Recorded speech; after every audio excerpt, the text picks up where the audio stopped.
Hey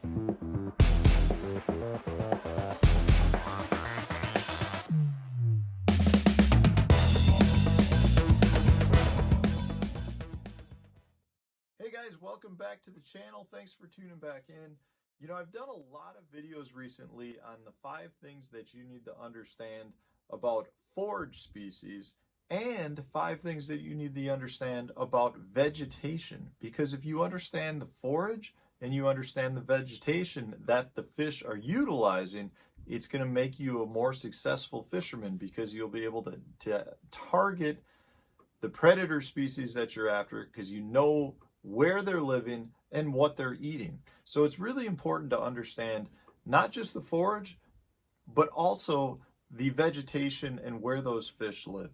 So I've done a lot of videos on talking about milfoil and hydrilla and different types of plants like lily pads, and it's become apparent to me that a lot of people don't truly understand the difference between plant types. So that's what I want to do today. I want to talk about what I consider to be the 5 best plants, submergent vegetation that you can find that will help increase the odds of being successful on the water.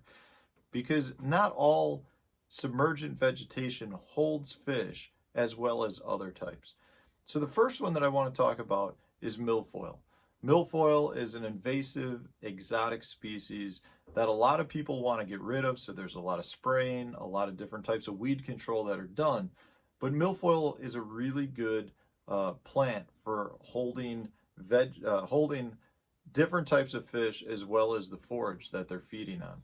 So if you're looking for milfoil, milfoil is going to be found generally in that 4 to 10 foot range. It can get a little bit deeper than that, but that's kind of where it tops out. That's the longest that it can grow. It's just a really good plant to target, especially if you're targeting largemouth. Largemouth love to get under some of the canopies that form on top of the water. Just a really good plant to understand. Similar to that is hydrilla. Hydrilla also grows to the surface, forms really thick canopies. The difference between hydrilla and milfoil, though, is that, besides from it being 2 separate plants, is that hydrilla doesn't stop growing. Hydrilla will grow for, to be 30, 35 foot long strands. So what that does is, to come up to the surface and mat, but then it just keeps backing up. And it could literally grow, if you're in 6 feet of water, it could be solid plant from 6 feet of water to the surface. Whereas milfoil will grow to the surface and just kind of top out at that 10, 12 foot long strand. So you may get a thicker mat on top, but you're always going to have some open areas under those canopies that's forming.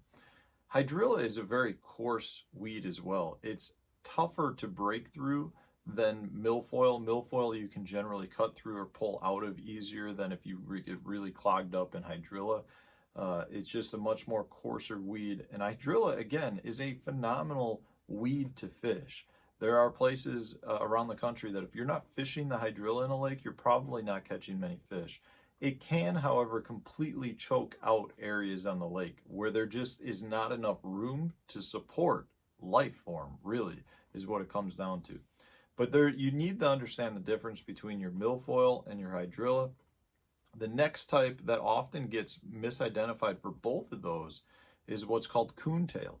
Coontail can also grow to extreme depths of like 20 foot, maybe even a little bit more. It grows kind of bushy-like, so when you do find one plant, it can almost look like a Christmas tree in the water. It's a really difficult plant to fish if you are fishing deep water, because if you go to pitch into it and try to punch a heavy weight through it, a lot of times it cannot get all the way down through the canopy because it just keeps falling through one level of branches. And you may get it through the first 5, but you're not going to get it through the next 5. Because it's also such a bushy plant, a lot of times the fish will utilize the edges of it a lot more than getting up into it. There's not nearly as much room, and there's not really canopies that are formed by it.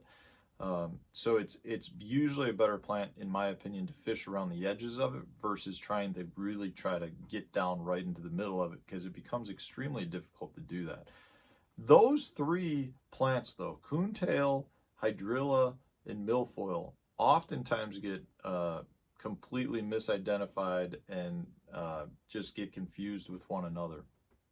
The next two types of submergent weeds that I think you should identify and fish around are eelgrass, sometimes called sandgrass as well.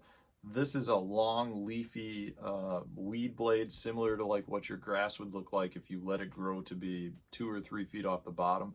Generally doesn't grow much longer than 4 feet, so it's more of like a carpet covering plant that's on the bottom of the lake. Again, it's a really good plant that the fish like to get down into. They can really hide in it well, and it forms really clean edges. So if you have the electronics to identify the edges of eelgrass, those can be really good places to fish, as well as bare spots in the eelgrass. If you have a large field of eelgrass that might be 1 acre, 2 acre, 10 acres big, if there are bare sand spots in that eelgrass, those are really good places to fish as well. Generally, eelgrass grows in hard bottom, whether that's, and when I say hard bottom, I'm not talking rock, I'm talking sand or gravel. Those are the two main primary things. Smallmouth love to get down in eelgrass as well. The one thing that can be a big nuisance with a lake that has a ton of eelgrass, like at Gunnersville, is that when the eelgrass gets ripped up or a blade gets broken off, it floats to the surface, and it can really create areas where you can almost not even fish because there's so much floating weed.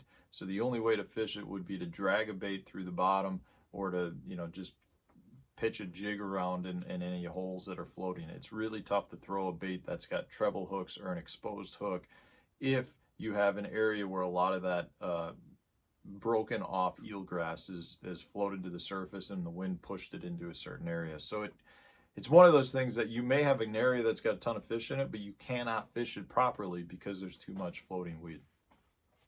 The fifth weed that I think is a really, really good weed to fish is green cabbage. Green cabbage is a plant that I do find kind of scattered all over, but it is really more prevalent in the North Country, whether you're in the New York area, Minnesota, Wisconsin, wherever. There's a lot of green cabbage.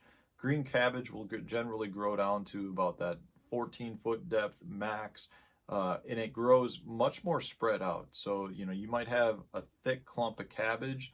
You may have a plant that's every foot apart from each other. But because they have big, broad leaves on them and they do grow vertical, you do get really good walls that the fish will utilize to set up on to prey on forage species. And it just is a plant that does attract a lot of fish, whether it's bass, walleye, muskie, pike. They all like to utilize green cabbage.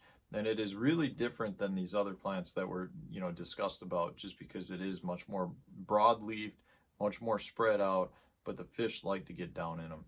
So those are 5 weeds, guys. I hope that the added pictures that I've included will help you determine the difference of the weed types that you have in your local lakes, because it is important to know, which weed is more important to fish than others, because some just hold more fish.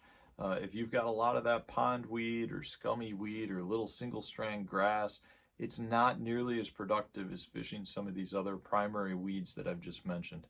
So I hope this was helpful, guys. If it was, let me know in the comment section, hit that like button, and stay tuned for more videos coming out tomorrow.